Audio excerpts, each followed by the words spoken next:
Hey everyone, we're starting off this week's news dump with an update from a story we covered last week regarding local weatherman Joe Crane, who called out the company that owns his station, Sinclair Broadcast Group, for forcing him to use the term Code Red Day anytime there was quote-unquote severe weather in the area, regardless of how dangerous of a situation his viewers would find themselves in. The viewers, they were obviously upset with the constant use of the term. He was upset with it as well, agreed with the viewers, went on his rant publicly.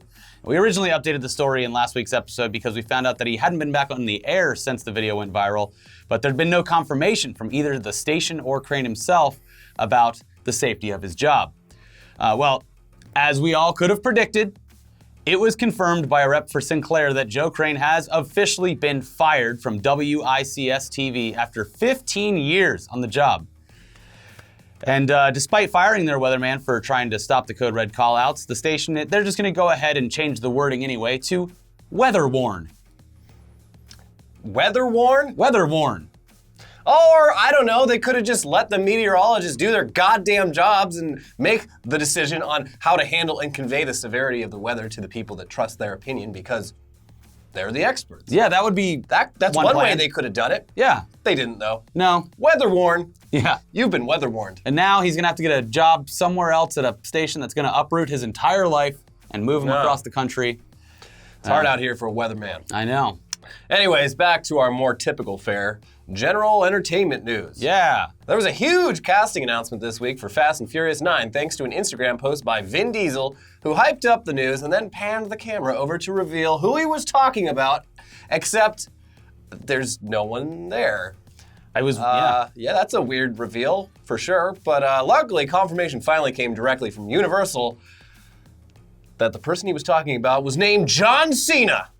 Are you sure about that? Yes, John Cena has officially joined the cast of Fast and Furious 9, and while there's no information about his character, Deadline is reporting that Dwayne "The Rock" Johnson will not be appearing in the film. Shocker. Yeah. And we can only assume that this is because of the very public falling out between him and Vin Diesel, and Diesel's apparent anger towards the Hobbs and Shaw spinoff, which comes out August 2nd of this year. But it definitely sucks to hear that he won't be returning to the main franchise if the rumors are true. Mm-hmm. Fast and Furious 9 drops on May 22nd of next year, and yeah, well, I didn't get along with the first wrestler. Let's get another really popular wrestler in here. Who is then going to steal the limelight and go off and do his own thing. Yeah. Potentially. Yeah. He'll be in Hobbs and Shaw too, for sure. God damn it. Get the Iron Sheik in here. Oh man, they should. Or Hulk Hogan. Well, they're all very old. Roman Reigns. There you go. Okay. Someone who's actually young enough to do this shit. Here's some news. Netflix just ordered up 8 episodes of a brand new show starring and executive produced by Gaten Matarazzo. He's a kid from Stranger Things, and well, I don't know, it kind of seems like a bad idea. Yeah. First off, you all already know how much we love pranks. But still, we'd hope that a prank show from Netflix, starring and executive produced by a kid, wouldn't just be filled with mean-spirited bullshit that punches down on unsuspecting people just trying to go about their day. But according to the very brief synopsis that was provided, it seems like this new show does just that. Good. The show, which will apparently launch sometime later this year, it's going to be called Prank Encounters. And it's described as a, quote, terrifying and hilarious prank show that takes 2 complete strangers who each think they're starting their first day at a new job. It's business as usual until their paths collide and these part-time jobs turn into full-time nightmares. Got him. Yeah. Since the kid from Stranger Things is heavily involved in this, we're sure that the description is alluding to the idea that these pranks will involve the supernatural in some way, using monsters or hauntings to scare these people, which at face value seems fine, I guess. But as was first noted by AV Club, the main reason this seems so mean-spirited is that they're pranking people who think they're starting a new job, but they're not. It's all for a bit on a prank show. So imagine that you start a new job. You know, no one's working for fun, especially in the jobs that we can only imagine are going to be featured here. You're doing it because you need the money to pay your rent, your insurance, your gas, your food, medical bills. Maybe it's a second job because your first job doesn't pay enough. Yeah, this is a very real problem that a lot of people have. Yeah. So it's your first day there at your new job, you're learning the ropes, you're getting the hang of your new gig, and then all of a sudden you're pranked into whatever terrifying situation they have planned for you, and then the kid from Stranger Things pops out from behind a curtain or something with a camera crew, laughing his little ass off, and you breathe a sigh of relief, you chuckle along because, haha, I'm not actually in danger, and then you realize, oh fuck, the real prank was that I thought I had a job, and this whole prank was a waste of time for my professional life because I stopped searching for other jobs when I found this one, even though it doesn't actually exist. Thank you, Netflix. Yeah. Woo, we did it. Oh, I thought I was going to make money for my family. You guys got me so good. We got you. Listen, we get it. It's supposed to be all in good fun. We're not fucking shitting on this for no reason. Netflix is definitely going to have to pay the people that are featured on this show, but it's not going to be a lot for their one appearance. They're not in the Actors Guild.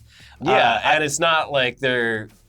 I mean, I'm assuming they could negotiate, but it's like, worst case scenario, Netflix is just like, oh, well, then we just won't use it. Hey, sign this. Oh, what did I just sign? Yeah. I didn't bring my lawyer that I have from getting this new job that I obviously have all the money to get the lawyer to read this over. Anyways,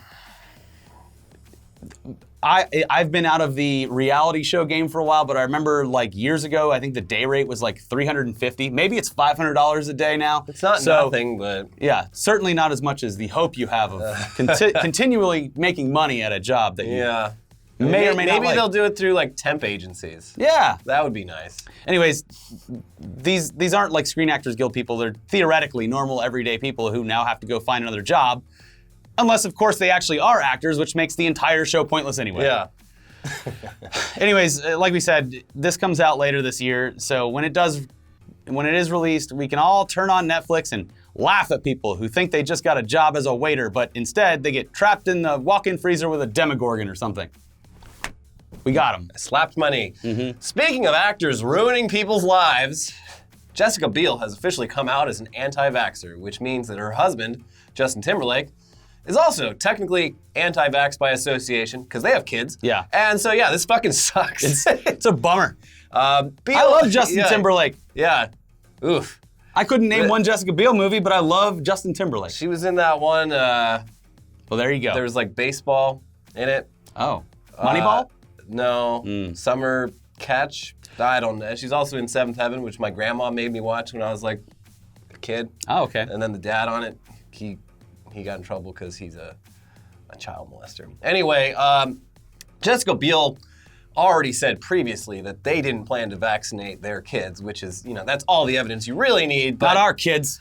yeah, we'll just make everyone else handle the whole herd immunity thing and reap the benefits without having to do anything. But this week she took things a big step further by partnering with outspoken anti-vax activist and fail son Robert F. Kennedy Jr. To lobby against a California state bill that would limit medical exemptions from vaccinations without approval from a state public health officer. She tried to walk back the claims that she was against vaccinations on a lengthy Instagram post that can be summed up with these key parts. I support children getting vaccinations, and I also support families having the right to make educated medical decisions for their children alongside their physicians. She continued, I believe in giving doctors and the families they treat the ability to decide what's best for their patients and the ability to provide that treatment. Yeah. Okay. I mean, it's pretty obvious to see that she keeps reiterating that it's not just the doctor's choice, but the families as well. And in reality, even with the bill, there's obviously still exemptions in place for kids who absolutely cannot be vaccinated. Yeah, no, there's kids with immune deficiency disorders who literally can't have it. Ironically enough, they're the ones that need everyone else to be vaccinated. Yes. All the more, Yes. But with rich people trying their hardest to make sure their special little kids don't need to get shots, they're ruining herd immunity and risking the lives of both healthy children and the lives of sick kids who do fall under the proper exemptions. This is fucking doublespeak, anti-vax bullshit that she's trying to normalize, and it's bad. This is like to the troops, both sides. The science is there. The medical community, they've been over this. We've all been over this. Vaccinate your goddamn kids. Yeah. I don't get it. I don't get it. It's a very, God. And you can't even talk about it. No. I know a few people, not worth bringing up. Yeah. They're very set in it. Honestly, it's the kind of thing where the law kind of does have to just step in and be like, look, Yeah. This is happening. Guys, come on. This is happening. The measles are back. Like, this is We handled this. Yeah, this is a whole fucking, like, child care, like, are you fit to be a parent sort of thing. It's the one benefit of being a millennial. Yeah. Scheduled shots all the time. Yeah, baby. And I'm not dead. So thanks, Mom and Dad. Anyways, sorry there isn't any more lighthearted fun stories this week. It was kind of boring as far as movie news or whatever. E3 sort of sucked the wind out of everyone else. Yeah.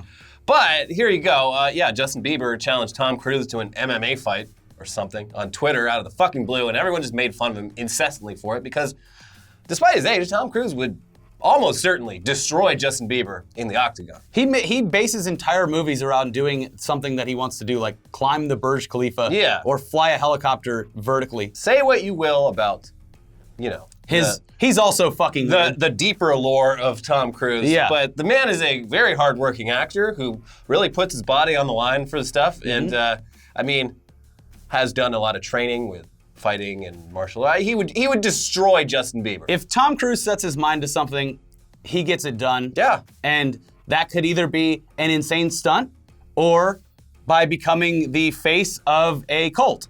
And you know what? He can do it. Whatever he sets his mind to, he gets it done. Yeah. Regardless of how you may feel I about want to the run a thing. cult. He did it. And he would beat the fuck out of Justin Bieber. Yeah. Yeah. So the original tweet said this: I want to challenge Tom Cruise to fight in the octagon. Tom, if you don't take this fight, he spelled Y-O-U-R. You're scared and will never live it down. Who is willing to put on the fight? But after that, after he was rightfully mocked by the entire internet, Bieber walked back the threat and told TMZ, it was just a big joke. Yeah. I was just kidding. Yeah. It's going to be really awkward when they see each other. They're both like the same height, too. So I thought Bieber was like tall. He's taller than Tom Cruise. Okay. But who knows? Everyone's fudging their height numbers on all this shit anyway. Yeah. It's like when Schwarzenegger's like, I can't remember what it was, but it was something so ridiculous where it's like, yeah, he's 6'2", and I'm like, no, I remember looking down at him. Yeah. And I'm only 5'11". Confirmed. We'll put a measurement thing back there so you guys can see. Yeah, we should. People, a pattern I've noticed over the years is people think that because I'm shorter than you, and I think you're tiny? Well, they look at you and they're like, well, okay, Ricky's obviously the same height as me, therefore Elliot is small. Oh, the best was when you were gone and I had Brandon Winfrey and Danny Fernandez and then Shibby. What's going on? I can't make heads or tails of this. Yeah. Anyways, for trailers this week, trailers we can't show you, of course, there's a trailer for a Sci-Fi Channel produced movie based on the Banana Splits that takes the absurdly weird show from the 60s and turns it into a horror movie, and it looks absolutely ridiculous. I remember hearing about this when it was being developed. It looks bonkers. It's going to be their new Sharknado. It's going to be, I hope, even if it's bad, it's going to be good because it's just absurd. The idea of turning the fucking Banana Splits into a horror movie, it makes the most sense out of anything I've heard transitioning into something else.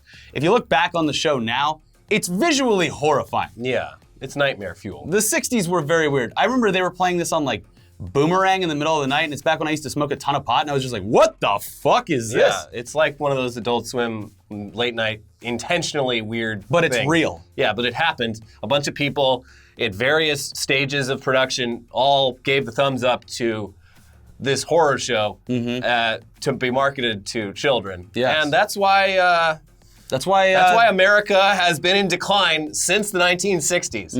It's the fucking Banana Splits. It's all their fault. And now the chickens have come home to roost. And they're via gonna the murder Sci-Fi you. Channel. Yeah, thanks, Sci-Fi. There's also a new trailer for Dr. Sleep, starring Ewan McGregor, and here's the description. Years following the events of The Shining, a now adult Dan Torrance meets a young girl with similar powers as his and tries to protect her from a cult known as the True Knot, who prey on children with powers to remain immortal. Yeah, I was reading some discussion about this, and it's weird because, like, obviously Stephen King wrote The Shining. He wrote this book. The Shining movie, the Kubrick one. Yeah, he hated it. I think he's like come around a little bit, but didn't he remake it on his own? Yeah, they made a really bad TV movie version of it. So it's confusing because it's like the book that this new movie's based on is a sequel to the original Shining, which is quite different than the movie The you Shining saw. everyone knows. And in this trailer, they're clearly evoking a ton of imagery from the Kubrick Shining. So it's like, I don't know. It's this weird thing. It's like, what is this a sequel to? Is it a sequel to a book or a movie? How does any of this work? Yeah. Also, Men in Black has terrible reviews. Yeah, So maybe you don't see anything this weekend. Watch Men in Black 1. It's a fucking great movie. A great movie. And since a few of you liked our music recommendations last week, I don't know, if people like this, I'll just keep, I listen to every fucking new thing that comes out every week, so might as well. Yeah. Here's 2 brand new tracks for you to enjoy. The links will be in the description. Freddie Gibbs and Anderson .Paak on a song called Giannis. Hope I'm pronouncing it correctly. I got to see Anderson .Paak live this week. It's probably the 3rd time I've seen him live. Fantastic. This new track, very good. And also, I wear their shirts all the time. Red Fang has a new song called Antidote. Nice. And they also released a mobile game for it where you headbang to win. That's cool. Yeah. So if you like country, Bruce Springsteen just released a country album. It's very good. I listened to that too, and I didn't know if it was like older stuff that he was releasing that he had done before. It's brand new. Yeah, it's really good. Yeah. So It's great. I was shocked. Ask your parents about banana splits and Bruce Springsteen. Yeah. So there you go. There's some stuff for you to check out. We are now at 3 episodes of our Patreon exclusive podcast now. If you haven't listened to them, you got 3 hours of content. So head over to the Patreon, become a supporter at $5 or more to unlock all of those episodes and get access to all the future ones as well. If you go to the episode, make sure you leave a comment with a question so we can answer it for next week. Got some pretty good ones for Monday, so that'll be good. Also watch our E3 coverage.